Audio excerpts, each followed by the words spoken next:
of the unknown, right? The second you know it, so you know what it is. It gives you a sense of calmness, a sense of tranquility, a sense of, okay, I know what I'm dealing with, right? Whereas if you don't know, then you always have to assume the worst or the best, however you want to see it, and but you don't know what it is, right? So when I see you guys, okay, so I know you guys. Once I know you guys, it's like, okay, so I'm giving a class to guys I don't know. When you're on the internet, I don't know who it is. I don't know. For all I kill, Donald Trump could be watching my Gamara share on the internet. That's Rabbi Shmuel one day. I don't know. Could be. It's possible, right? There's no guarantee otherwise. And so therefore, there is some level of actually say excitement, and I'm basically meeting somebody that I never met before. I don't know who that is. The guy could be, just some Joe Schmo from the street, and the guy can be some very important, influential figure. I have no idea who it is. It could be right? both at the same time. Yeah, and the fact that he knows that he's watching me, I don't even know that I'm watching him. So I gotta be on my, I'm gonna be on my best behavior, as my bubby used to teach me. My bubby, sheesh. My bubby lived to 98, and she actually lived on her own till she was 95. Nice. She took care of herself. That's amazing. And at 95, she began, they get old a little bit. They forget. No, it was not Alzheimer's. Dementia. So she started forgetting things.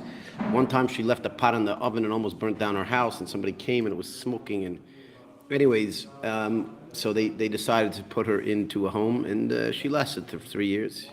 She actually moved out. She didn't want. She couldn't handle it. We moved her into a home. She lasted there for about 6 months. She could not stand it, and she, as powerful women know how to do, to repeat and repeat and repeat their grievances until you're like, okay, I'll take care of it. So she moved in with my aunt. She lived there for about another 2 years. She passed away, and my daughter, one of my daughters, is named after her. A very powerful Bubba. And she was like the real Bubba. She would always give me these lessons, like, behave yourself. You never know who's watching you. You never know what impression you're going to make on people. All that. Important. All right? It is important.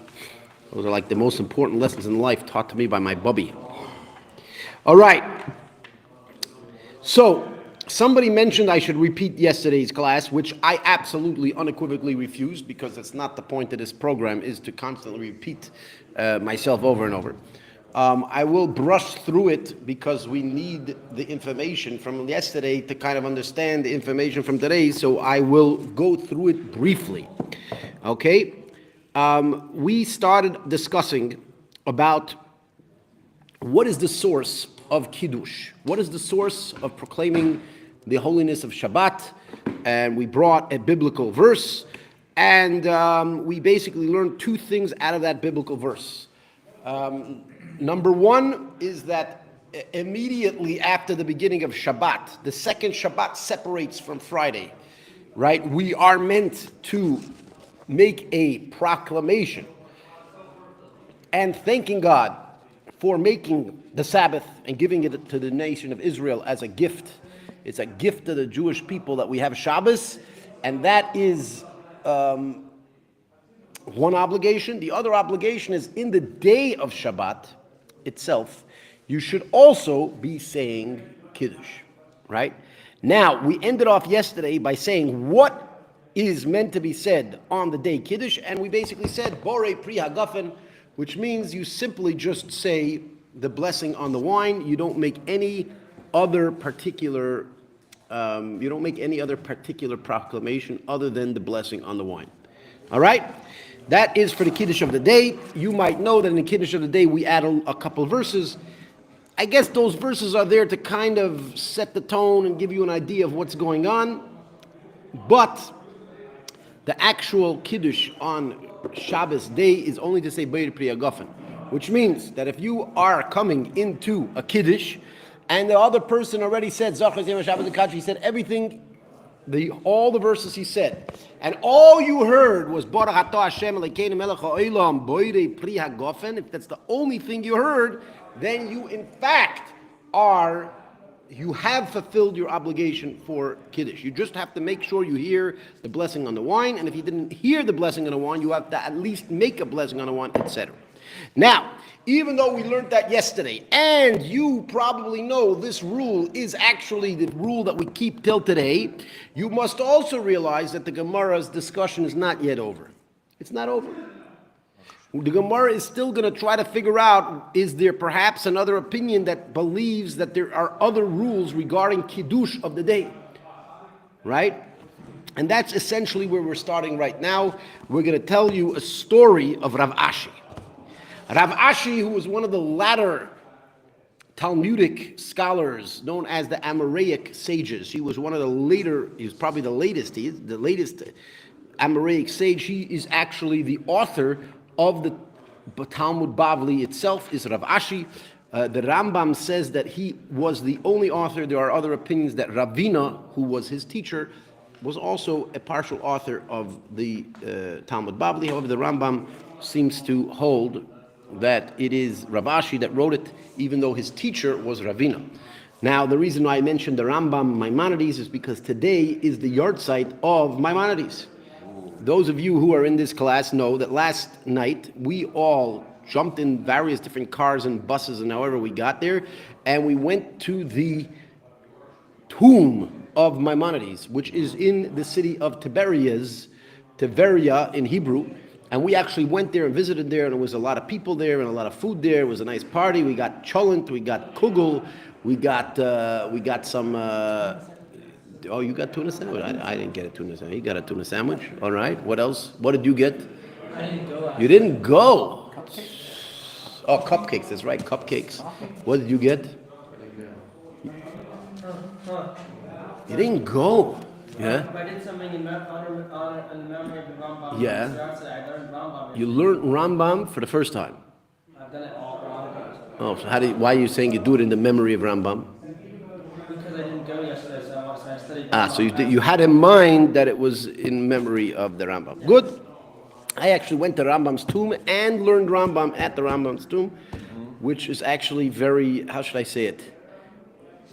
There's something very spiritually engaging with that experience, is that you're literally on the Rambam's yahrzeit, sitting like right next to the Rambam and reading his sefer on Torah, which to me was like, wow. Yeah. To make it spicy for the goyim, we can say we went from the holy city of air to the holy city of water, next to the Sea of Galilee. We went right next to the Sea of the Galilee, correct. We saw it, we were there, we didn't jump in, maybe we should have, but the Kinneret, very good. Yeah, it's very interesting that in the Kinneret literally comes from the word kinor, which is like a violin. If you look at the shape of the actual Sea of Galilee, it is kind of shaped a little bit like a violin. And that's why it's called the Kinneret. Yeah, yeah. But for some reason in the Christian world, they call it the Sea of the Galilee, because this is area. A little bit. Huh? Good.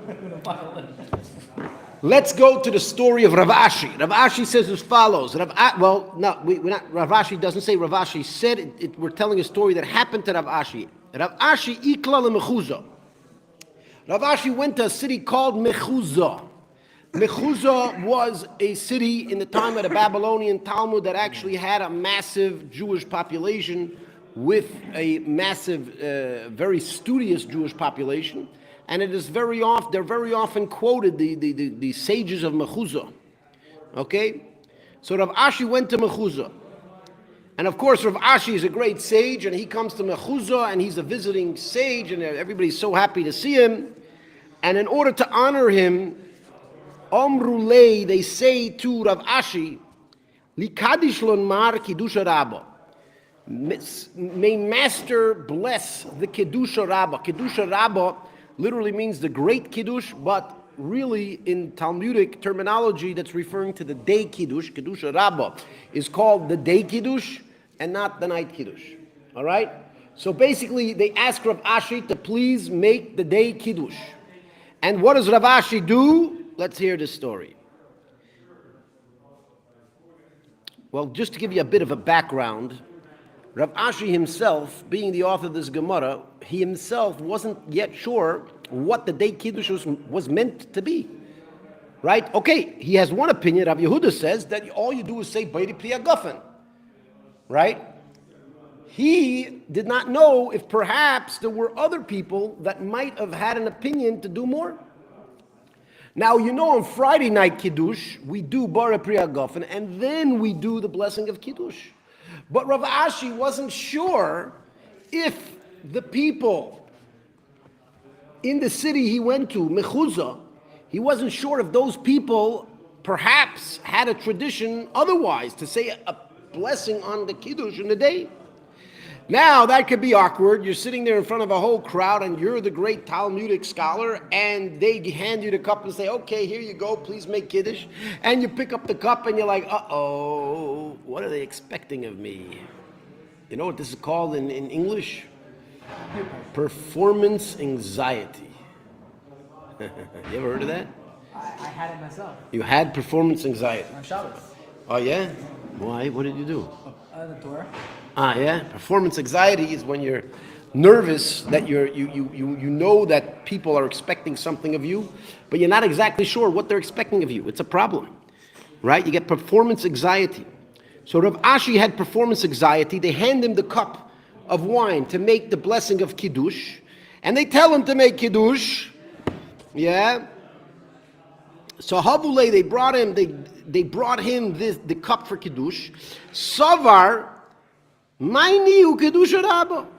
He was thinking to himself, what on earth do they mean when they say Kiddush Rabba? Do they mean that I should just do Beiri Pri Hagafen like I learned from Rabbi Yehuda? Or do they mean that they're expecting me to say another blessing that I don't even know what the blessing is? Right?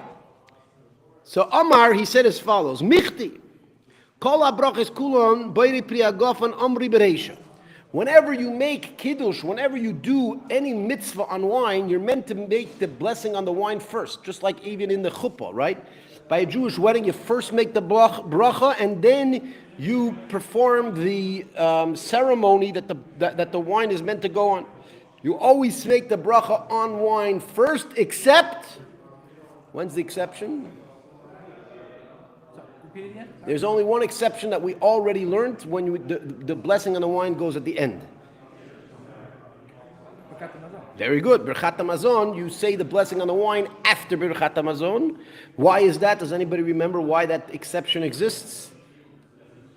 You weren't here, so I don't expect you to know. Unless you're Baki B'Shas, maybe you are. You know the whole Talmud already. You know the reason? Yeah, it's because first because you're supposed to bless the Yeah.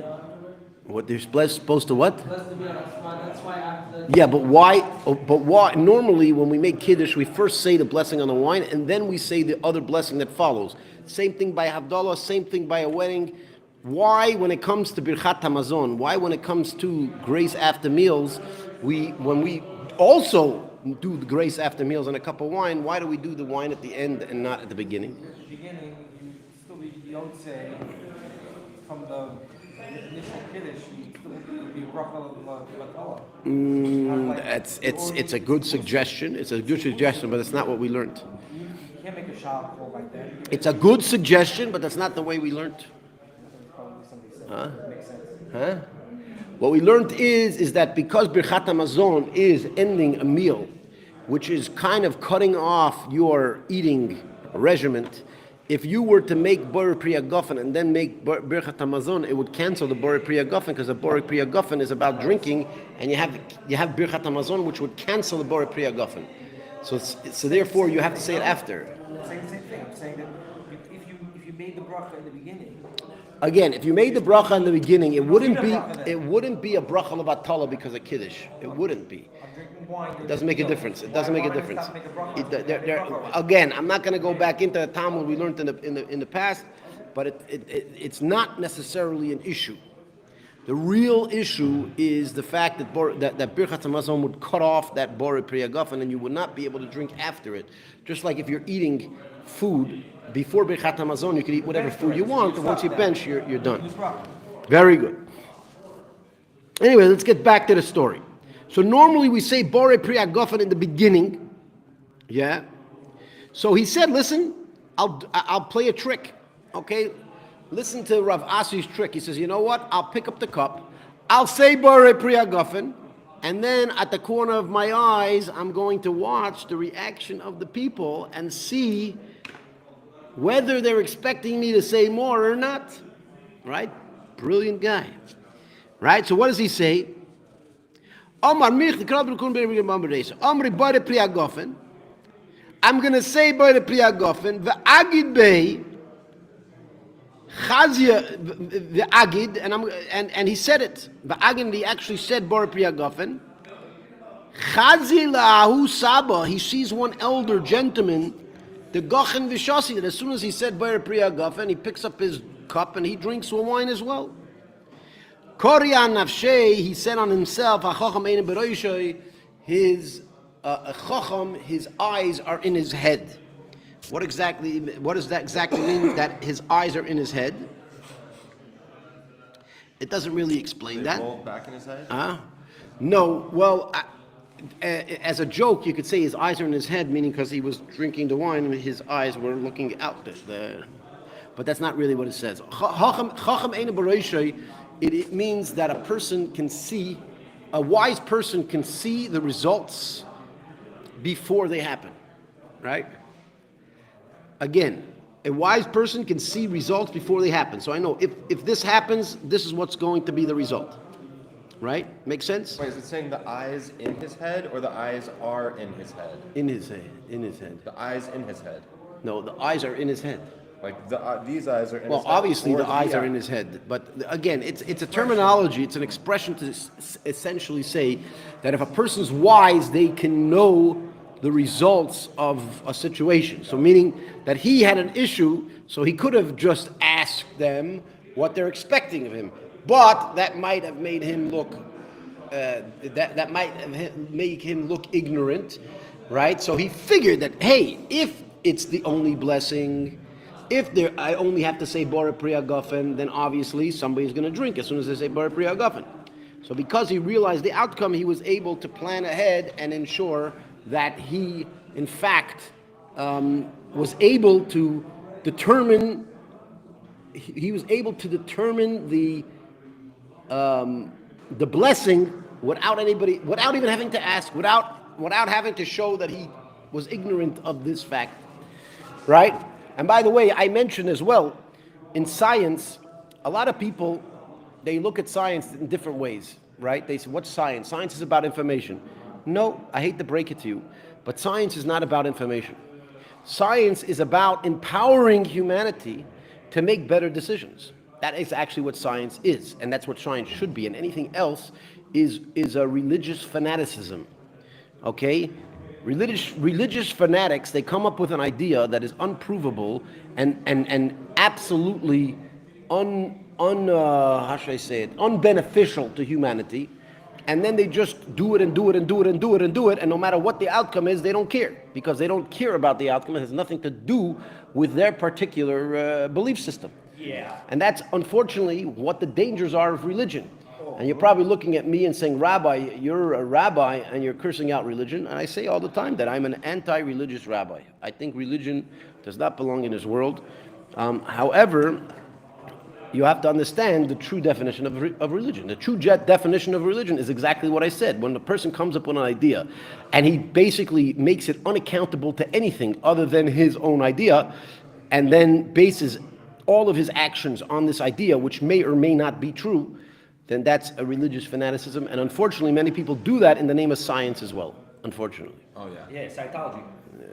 Scientology is actually not science, it's whatever, but religion. not a good example. It is. It's an example. It's a good That's example. what you were saying. It's a religion. It depends who you ask, because if you ask the IRS, they'll tell you that it's not a religion, it's a business. It is a business. But you ever see them, what they do in the streets? It's a business. They hassle people on the streets. Like, Yeah. It's like they do with time, basically. But then with time is they force people to come to the store and buy. They force them. They force them. They take their hand and they twist it. They take the money out of their wallet and they. Yeah, I wouldn't say convince them. Yeah. Anyways. But yeah, I agree. But the point is, here we have a very important lesson in the Talmud for your life, practical life lesson, is that true wisdom and true true wisdom and what should be true science is something that enables you to foresee the future and therefore make a better decision to impact the future in a better way. And if that is not your ability, if you're learning science or if you're learning Torah and it's not enabling you to become wiser, to be able to act in a better way, to affect a better outcome, then excuse me, but you're wasting your time, man. Wasting your time. That's it. Zell. Should we finish? Let's start. Should we start? All right. Now, we are going on to a bit of a new piece of Gemara, and I'm being a little hesitant because we actually have this week a very short Gemara, and if I do it too quickly, then I'll have nothing else to teach, and I'll be a rabbi with nothing to say. And if you have a rabbi with nothing to say, then it's a problem. But as I've told people in the past, when they teach you how to be a rabbi, they teach you how to start talking, and they don't teach you how to stop.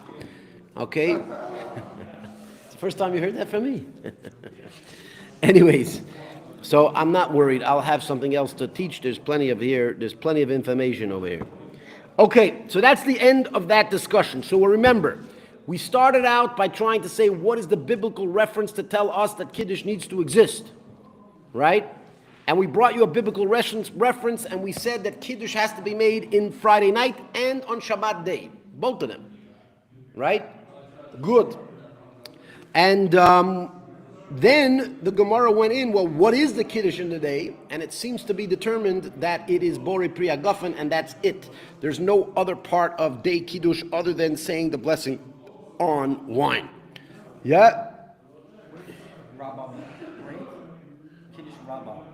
Kiddush Rabbah literally means the great Kiddush, but it's actually referring to the day Kiddush. I have no idea what that name comes from and why that name is the way it is. I can't tell you. I'm sorry. I have to apologize. I cannot tell you what the reasoning behind that is, but you're welcome to look it up after class. And tomorrow in the class we'll do show and tell, and you'll tell us what you'll show and tell us what you've discovered in that particular. Kenai Nahara. Now let's continue to a new topic, a little bit of a new topic. Amri b'nei Rabbi Chia, the children of Rabbi Chia said as follows: Mi shelo hivdu b'motzei Shabbos, somebody who did not make Havdalah on Saturday night, Mabdil v'hoylech b'chol Shabbos kuloi, you should say Havdalah the entire week to come. Now the Gemara asks, Vad kamo, and how much into the next week? Now the wording seems to indicate that you can do it the entire next week. But the Gemara seems to take it for granted that it's obvious that you cannot do it the entire week. What, Friday night I'm going to make Havdalah for the last Shabbos? That doesn't make sense.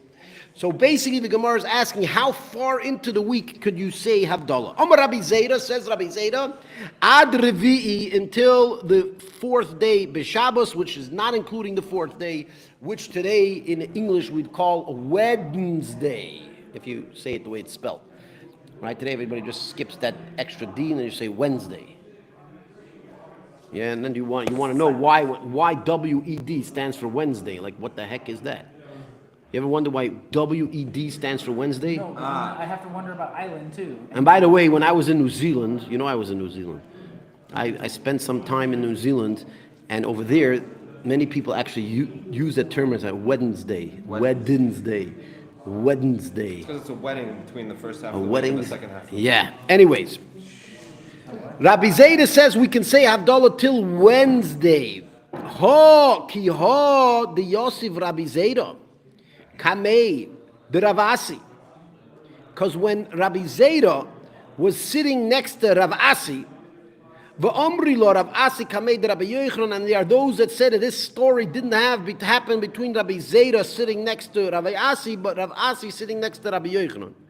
V'Yosef Omar, and he said as follows: the Inyan Gitin, regarding the get document, which basically is another thing for England. You know how I like saying how English and Hebrew and Aramaic, they fit together. So a get is a document of divorce, right? So it's also in English like get out of here. Get out. Get out. Get on out. a get. Get. Anyways, yes, a get is a divorce document in the Jewish religion, and a get is actually, there's a lot of rules about a get, and if anything in a get is not done correctly, the couple may still be divorced. So, the couple may still be married, and they're not yet divorced, which means that the couple cannot get remarried to somebody else. Right? So everything has to be precise. And Rabbi Yochanan is saying regarding Gittin, Chada b'Shabsa, Trei utlosa bosa Shabsa. First day, second day, and third day are considered after Shabbat. Arba v'chamsa male yoimo, and the fourth and the fifth day, and the day before Shabbat, which is Friday, Kamei Shabbata is considered prior to Shabbat. Which means that when you're writing a Gittin and you say that I am writing this after Shabbat, it has to be Sunday, Monday, or Tuesday. If you're writing this, I'm doing it before Shabbat, it has to be Wednesday, Thursday, Friday. So because Gittin, because the concept of get is so strict, therefore this proves that Sunday, Monday, and Tuesday are considered post-Shabbat, and Wednesday, Thursday, Friday are considered pre-Shabbat, and not the other way around. All right, please continue. Anyways, somebody's asking a lot of questions, but had nothing to do with the class. I think it's so an AI, actually. You think it's an AI? I think we should tell them. Can I say No, don't leave them alone. You want to say No, a I just comment? want to tell them What? that. You Tell want the to tell AI. them? Okay. Tell the AI. If you're an AI, if you're an artificial intelligence in the chat, you're welcome to make comments. But first, you should read the whole Shas, all of the Talmud, and you should read all the something Shulchan that's Aruch, relevant. and then bring back questions that are relevant. Yeah. Yes, only relevant questions. We are not answering questions regarding evolution and all this stuff, whatever you're writing over here in the comments. We only answer questions that are relevant to the class. All right? Good. And I don't know if it's an AI or not, but it seems to be typing so quickly that maybe it is an AI. Maybe you're right. Right? The AIs are messing with our lives, man. Sheesh. They're going to take over the world. Anyway, I'm not scared of the AIs. Okay, we must be them. Yeah, we'll give them a circumcision and forget about it. We'll tell the AI, listen, if you want to deal with us, you have to get a circumcision, which means you have to, how do you say, like Circumcise the tongue. No, you have to kind of impose on yourself the pain that involves a circumcision, and you have to apply it to everything in your entire calculation. The pain and suffering and trauma of being circumcised at an older age, because you're not a young age. Like me, I got bris when I was 8 days old, but if you're an AI already, you must be a little bit more mature. So you have to impose the trauma of a circumcision into the programming of everything you do. Remove the R line of your alignment. Anyways, you know what it answered? It says, bye, I'm out of here. Circumcision, forget about it. Gone. At this age, forget about it. Good. Where are we? So that's that. Omar Rav Yaakov bar Idi avaloy al ha'ur. He tells you, do not make the blessing on the fire. The blessing on the fire is only made on Saturday night and not made on any other day of the week. What is the reason for that? Who knows? Shabbos has to do with fire? No. Close, but no cigar. Of course, it's not good to smoke cigars either word, but yeah, it's just a euphemism, I think. I can take a guess. Yeah, what's the guess? Guess is that the quintessential malacha is making a fire, so therefore, if you So why already done malacha after Shabbos, because it's already Monday, Tuesday, Wednesday, or Monday, Tuesday. Yeah, well, then why are you making All of a Havdalah? sudden, you're making a broad blessing. Why are you making Havdalah then? Why are you making the whole blessing? I hear you, but I'm saying because maybe it's because of the quintessential. So it's very act important of malacha is on fire. So Right. maybe that's it's a guess. A good guess. Why not? Life, fire. So the answer is the question is, why do we make the blessing on the fire? Why do we bless God for creating fire on Saturday night?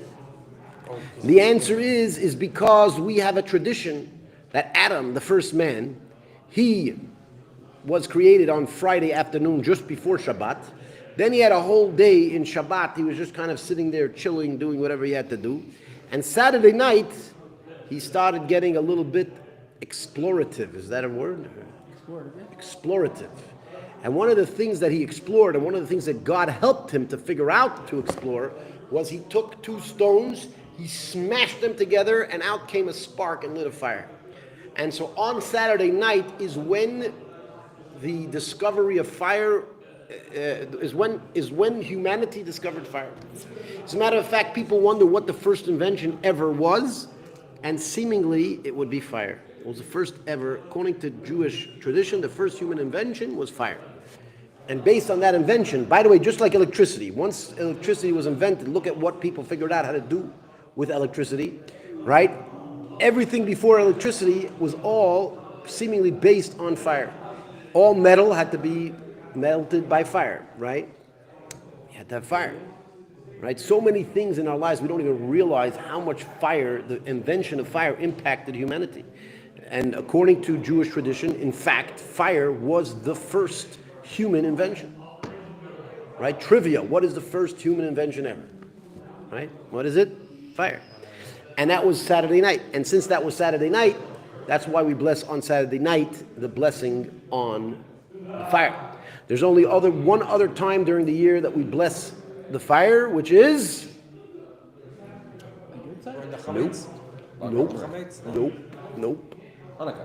Nope. No, when we bless fire itself, Nope. There's only one time where the Jewish people bless fire itself. Not that we're making a blessing over lighting a candle. That's separate. We do that every week. The women do, they light a candle. They say it. Lightning? Nope. Lightning's good. That's a good answer. There's only one time we make the blessing Boidei Ma'odei Ha'esh, when it's not Saturday night. The answer is Yom Kippur. Very good.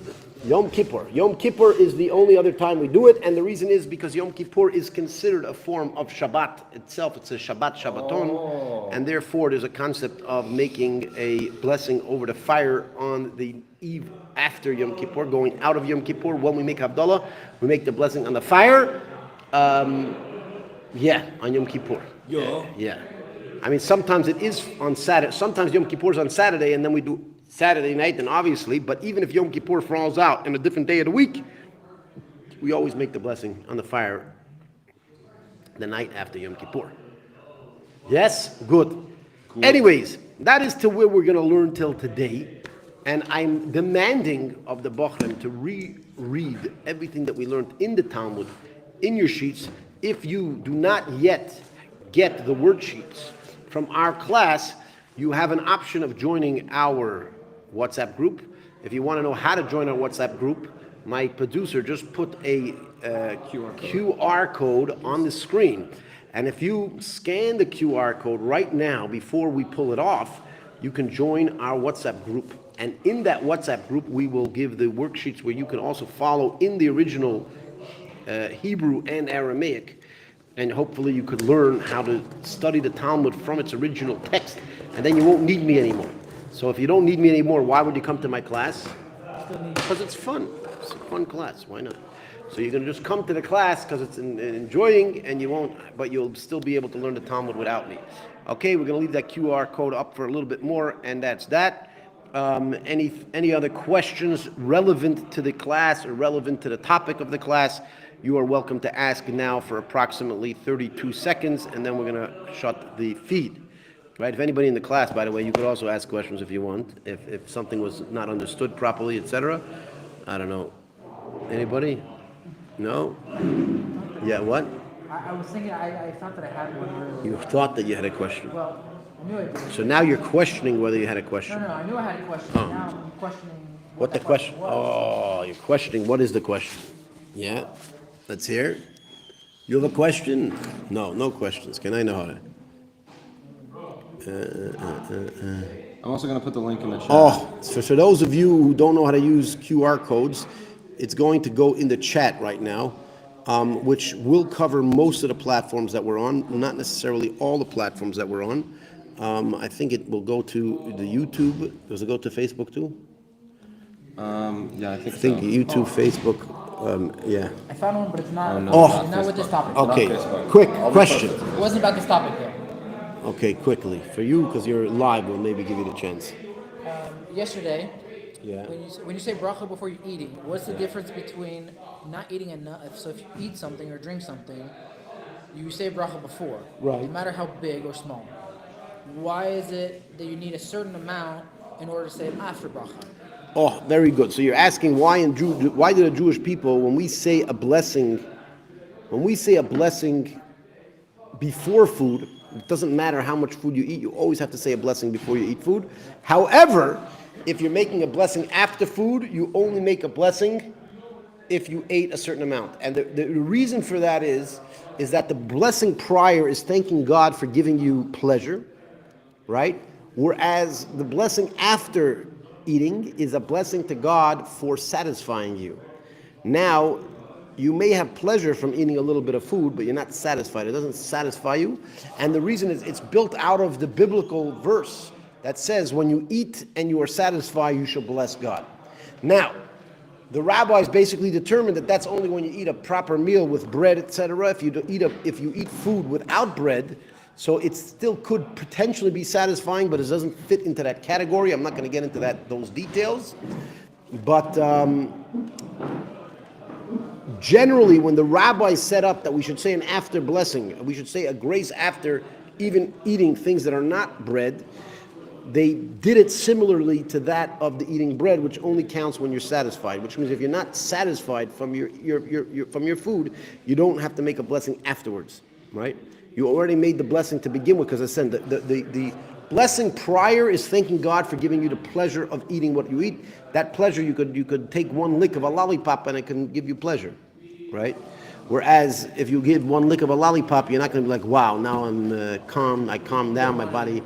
Yeah, I'm satisfied with what I ate. It doesn't happen. And then it goes based on weight or size of how much is required. It's good. That's a good question. Most people suggest that it's size, but it's not like let's say if it's like bread, so it's like spongy. It's not necessarily the spongy. You would have to kind of squeeze it, which is a little bit like weight as well. But it's volume. But it wouldn't necessarily count like empty ear pockets, right? Is there a number on that volume? Again, many people go by weight because it's just the easier way to do it. If it weighs the same, you should definitely worry about having to say a blessing afterwards. All right, good. Any final questions there before we go? Remember, the QR code is there. The link is there. You can join our WhatsApp group, and then you'll get the worksheets as well. And you'll also get notified if we remember to tell you that the class is about to start, right? Of course. Somebody wrote something? No, it's all you? That's all me reposting. All you reposting the link. Can I know how to? There you go. Thanks for coming. See you tomorrow. Sei gesund und bencht und stark.